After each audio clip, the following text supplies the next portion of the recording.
Domestic cricket में अपनी शानदार बैटिंग से नाम कमा चुके केएल राहुल आज के समय में न केवल भारत में बल्कि दुनिया भर में अपने टैलेंट का जलवा बिखेर चुके हैं। इसके साथ ही दोस्तों, अभी मौजूदा समय में चल रहे आईपीएल में वे सबसे महंगे खिलाड़ियों में से एक हैं। उनके इसी टैलेंट को भांपते हुए किंग्स 11 पंजाब ने उनको 11 करोड़ रुपए देकर अपनी टीम में शामिल किया और इस सीजन के पहले ही मैच में उन्होंने किंग्स 11 पंजाब की तरफ से खेलते हुए 14 बॉलों में 50 रन बनाकर ये साबित कर दिया कि किंग्स 11 पंजाब का ये फैसला बिल्कुल सही था। और इसी तरह उन्होंने आईपीएल में सबसे तेज 50 रन बनाने का रिकॉर्ड भी अपने नाम कर लिया। और इससे पहले ये रिकॉर्ड सुनील नारायण और यूसुफ पठान के नाम था, जिन्होंने के 15 बॉल का सामना करते हुए 50 रन बनाए थे। और दोस्तों, केएल राहुल न सिर्फ आईपीएल और डोमेस्टिक क्रिकेट तक सीमित हैं, बल्कि वह इंटरनेशनल क्रिकेट में भी अपने बल्लेबाजी का जलवा बिखेर चुके हैं। और उनके इंटरनेशनल रिकॉर्ड्स की बात मैंने आगे इस वीडियो में भी की हुई है। लेकिन चलिए उससे पहले हम जानते हैं केएल राहुल की शुरुआती लाइफ स्टोरी। केएल राहुल का जन्म 18 अप्रैल 1992 को मैंगलोर में हुआ था। केएल राहुल के पिता का नाम केएन लोकेश है, जो कि एक प्रोफेसर हैं। और दोस्तों, केएल राहुल की माता का नाम राजेश्वरी है, जो कि पेशे से वह भी एक प्रोफेसर हैं। केएल राहुल के पिता क्रिकेट के बहुत ही बड़े फैन थे और वह अपने लड़के का नाम महान क्रिकेटर सुनील गावस्कर के लड़के रोहन गावस्कर के नाम पर रखना चाहते थे, लेकिन उन्होंने सुनील गावस्कर के लड़के का नाम रोहन की जगह राहुल समझ लिया था और इस तरह से उन्होंने अपने लड़के का नाम राहुल रख दिया। जब केएल राहुल 11 साल के थे तभी से उन्होंने क्रिकेट खेलना शुरू कर दिया और उनमें क्रिकेट के प्रति लगाव शायद उनके पिता की वजह से ही आया था। आगे चलकर केएल राहुल अपनी पढ़ाई और अपने क्रिकेटिंग करियर को आगे बढ़ाने के लिए बेंगलोर चले गए और वहां पर जाकर उन्होंने यूनिवर्सिटी में पढ़ाई के साथ साथ क्रिकेट की बारीकियों को भी सीखा।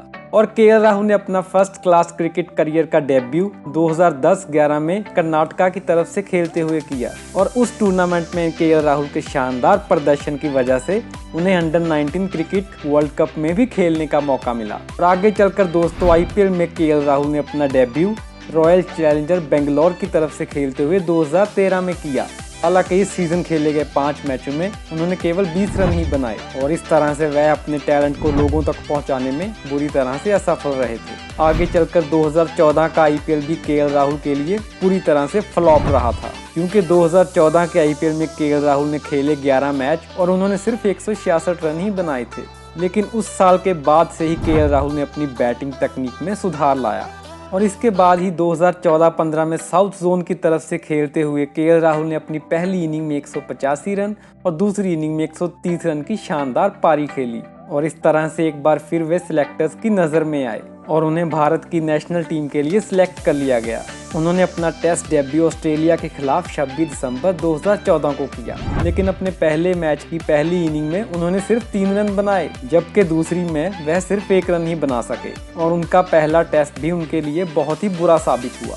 लेकिन इसके बावजूद भी उन्हें अगले टेस्ट मैच की प्लेइंग 11 में खेलने का मौका दिया गया, जहाँ पर वह मुरली विजय के साथ ओपनिंग करने आए। इस मैच में शानदार शतक जड़कर उन्होंने ये साबित कर दिया कि वह चुप बैठने वालों में से नहीं हैं। और ऑस्ट्रेलिया से वापस आने के बाद रणजी में भी उनकी ये शानदार फॉर्म जारी रही और कर्नाटक की ओर से खेलते हुए उन्होंने 13 शतक लगाया।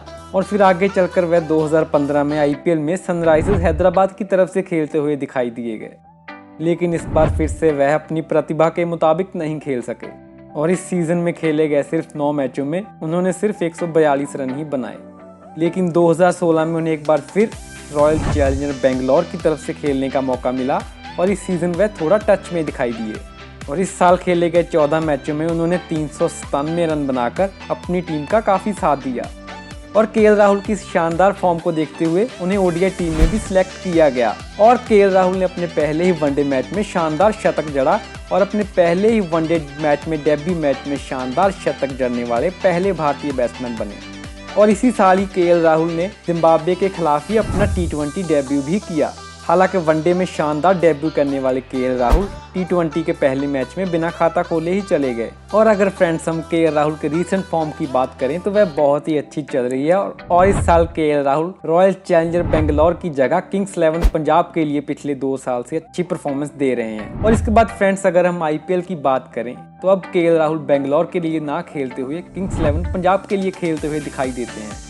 क्योंकि 2018 ऑक्शन में ही 11 करोड़ रुपए देकर भारी भरकम रकम देकर किंग्स 11 पंजाब ने केएल राहुल को अपनी टीम में शामिल किया था।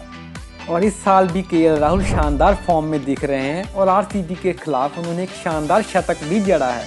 और दोस्तों अंत में मैं बस सिर्फ यही कहना चाहता हूँ कि करियर के अभी तक के सफर में केएल राहुल ने काफ़ी उतार चढ़ाव देखे हैं। केएल राहुल धीरे धीरे अब एक बेहतरीन बल्लेबाज की तरह दिखाई दे रहे हैं और एक्सपर्ट्स का भी मानना है कि केएल राहुल की बैटिंग टेक्निक्स बहुत ही ज़्यादा ज़बरदस्त हैं और वह भविष्य में डेफिनेटली एक शानदार बल्लेबाज बनकर उभरेंगे और उनकी तुलना विराट कोहली और रोहित शर्मा जैसे बल्लेबाजों के साथ की जाएगी। उम्मीद है दोस्तों कि आपको केएल राहुल की ये स्टोरी ज़रूर ही पसंद आई होगी। आपका वह मूल्य समय देने के लिए बहुत बहुत धन्यवाद।